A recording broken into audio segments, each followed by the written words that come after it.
Assalamu alaikum, good evening and a very warm welcome to NTV Europe's celebrity talk show Talking Point. I'm your host Syed Neaz Ahmad. With us today we have Professor Sajjadul. He is a retired professor of surgery and pediatric surgery. He was honorably responsible for introducing pediatric surgery in Bangladesh. He is a senior medical advisor of PRAVA. He is a former general consultant at Nuneaton Hospital in the UK, a Paul Harris Fellow, and a senior consultant fellow sponsored by the British Council. I could go on listing his achievements and his career, but we have to get down to business and talk to him about some of the things that we have lined up for you. Welcome to the show, Dr. Sajjad. How are you today? I'm fine, thank you, sir. Thank you. Nice to talk to you. Nice to talk to you too. So kind of you to have given us time again. Last time we discussed with you another pandemic, and that was dengue, or many people call it dengue. Today we are here talking about COVID-19. We would like you to throw some light with your experience of their origins, symptoms, and how to avoid, what can be the precautions that people can take. Everybody has been talking about it, but most of it is general idea and not from authentic sources. Its impact on social, cultural, and political and economic life of today, tomorrow, and the day after. See, any pandemic that is experienced by generation or generations of people leaves a very deep mark on our psyche as well as the economy. I would also like you to talk about, if you can, time permitting, who are likely to be the worst hit. Professions, communities, regions, and countries. Obviously, viruses do not differentiate between nationalities, and to them black lives do matter or white lives do matter. See, but there we are. What was the origin of this particular virus? And corona has been there for a long time, see, but this COVID-19, as we know, many say that it originated in Wuhan, in China. I would like to have your professional opinion, expert opinion, please. Thank you, sir. It's a very interesting topic, and this virus has made havoc all over the world, including all the countries, almost all the countries of the world. Right. And unfortunately, we don't have any treatment for this, specific treatment for this illness. We know that this coronavirus has been there for quite some time, and there are viruses for Ebola, hepatitis, then HIV. They are all coronaviruses. But this coronavirus is slightly different from all of these because it has a devastating effect on the whole immune system of the body. This virus, we don't know where it has come from. People have been doing experiments all over the world, including the defense departments of all the powerful countries. They are trying to do research on this virus. Last year, there has been some problem in United States. This end of this year, last year, there has been problem in Wuhan, Chinese laboratory. We don't know where it has come from, but there is a similarity of this virus with the bat coronavirus. Right. And that's why people, it's about 98% similarity structurally with the bat found in Wuhan cave. And that's why people think maybe it has come from this Wuhan city, China. Right. But there is no definite pointing marker that it is from there. People say that it has come from the wet wild animal market Right. of Wuhan, but that also is not very authentically proven. Is that because China has not supplied us with enough information? Well, this problem started in Wuhan in the towards the end of last year, 2019. They had some in pneumonia-like illness Right. taking over quite a number of population seriously affected, and there has been quite a huge number of deaths there. They did not know what it was, where it came from, and China has got a very good uh, laboratory to do research on, and both Americans and Chinese work side by side in developing these viruses and doing experiment on them. Now, there is a possibility that it may have come from the laboratory, it may have come from the bad eaten, from the wet market, Right. animal market, where the animals are being slaughtered and Yep. then Yep. some spillover of the bad virus into the animal and from the animal to the human. So this is still controversial. Right. But the main problem, whatever the cause is, wherever it has come from, the disease is causing havoc all over the world. Right. And we don't have any treatment, specific treatment, nor we have any vaccine yet developed. Lot Right. of trials are going on. Right. But we must say that this virus, COVID-19 we call it, it is also called SARS-CoV-2. Uh-huh. It's similar to the SARS virus.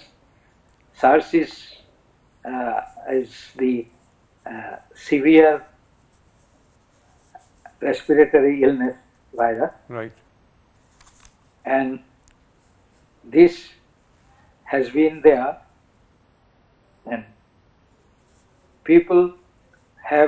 lot of people have died, and there has been lot of trials of different drugs for this treatment, as we don't have any specific treatment. So everyone is trying to save life with whatever methods and measures they have.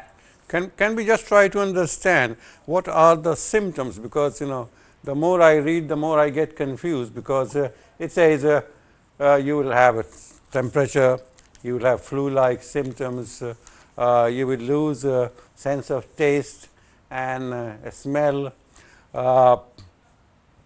Yes. And many other symptoms, you see, like pain. Yes, actually it is a cluster of symptoms. It starts with flu-like symptoms initially, some sore throat, Yep. headache, body ache. Then they have sneezing. Sometimes they have sneezing. Sometimes they have sore throat. Sometimes it takes about 4 to 5 days. The virus stays in the upper respiratory tract. Then it goes down into the lungs. It can go through the alimentary tract, but actually what it does, it gives a severe respiratory illness in the form of pneumonia. But one interesting thing about this virus, it is like invading a country where you have jammed all the radar system Right. and entered the country and bribe their defense workers, And they can't fight got back. pally with them and entered into their headquarters. And they can't fight back. Made the headquarters make this virus on their behalf. Yep. And they have completely stopped their defense system. And that's how, overpowering the defense system, this virus goes down into the lungs and causes pneumonia. Right. This is the basic symptoms. But this can be aggravated into symptoms like like severe lack of taste, lack of loss of appetite, A smell. then smell. These are the upper respiratory tract sensation. Then it goes down into the lungs and creates havoc there by stopping the oxygen consumption or oxygen taken up by the blood. What is the average hatching period? I mean, like it can be This is there. about 4 to 5 days initially. They start with, then they go down to the lungs, and it goes to about 10 days. It goes up, and by 15 days, if it gets better, it is better. Otherwise, it goes the other way. So It the end thing devastates is that the lungs won't be working, won't be functioning. Basically, what happens, the lungs initially starts to fight with this, but then the oxygen saturation going down makes it difficult for the body to do the normal activities of Right. normal activities. Well, And it causes problem in the heart, problem in the kidneys, and also in the intestine. we often read about the lack of ventilators, the use of ventilators. You see, how does ventilator help? Well, ventilator is a device by which we try to give oxygen supply to the system if the lung cannot or the body cannot take the oxygen into the blood. Right. So this ventilator is very interesting. It is seen during this epidemic that whoever has gone into the ventilator stage of the disease, Right. 98% have been unsuccessful. So You mean they have not come out alive? they didn't come out alive. Only 0.2 to 3% came out alive. But they found out that maybe the pressure in the ventilator may have damaged the lungs more. Therefore, they tried to give high oxygen level in the mask so that the body could take oxygen from there. Right. Now, they have found out that this situation can be tackled by some drug like dexamethasone. Steroid we have been using for quite some time, for a long time. In the 60s, I have used dexamethasone as an empirical drug when someone has been severely ill and there is nothing we can. What can what precautions can we take, or what precautions do you suggest? Well, this precaution is to remain healthy. Basically, the doctors community has not been given enough sort of pressure or in importance to the healthy lifestyle of a human being. We have not been living in healthy lifestyle.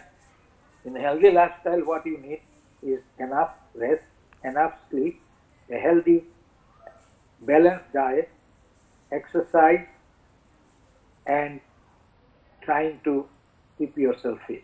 Right. So this we have not been doing. The world has gone towards obesity quite often, and in the developed world, people have become more obese, and that has given rise to other complications like diabetes, hypertension, and kidney diseases. Right. See, isn't it because the lifestyle has changed? The demands of life is and the society and the professions that we are in, they have changed. Well, we have, I think, become more materialistic, and we are probably, the world is probably running after money in a big way. Of course, money does happen, but then you have to look around the world, how it works, and I think the COVID-19 has given us our life back to us to find out what is life about. Time to think and ponder what wrong has been done and how can we erase those wrongs and correct ourselves. Well, the problem is as long as we strive for making money, that will keep on going. Interesting thing about the virus is in the beginning of 2019, the WHO gave a message that the world may be having a unknown virus, the virus X, that may become pandemic all over the world. And surprisingly, towards the end of the year 19, the virus X came up as COVID-19. So I don't know how it is and how things are coming. Yes. Maybe they were trying to make people aware of problems that may arise during pandemics, and they get prepared for this. But as humans, we forget. As you know, in the 1918, there was a severe Spanish flu, which killed 50 million people all over the world. Then it died down from human perseverance and looking after themselves. There was no medicine at that time, and there were no vaccine at that time. They used a lot of different methods, trial and error. By trial and error, they got rid of the virus. And the virus itself, it is the nature of the virus that for some time it comes, then they change their what you call is mutation. By mutation. And this COVID-19 has made a new mutation in one of the protein. It has changed into it is called D protein, and this is they thought it will be more severe than the COVID-19, but it is seen to be similar. Okay, sir. On this point, we need to take a break, and when we come back, we will definitely talk more about COVID-19 and how we can tackle it. Thank you. Thank you, viewers, for being with us. We'll be back soon after this very short break. Don't go away.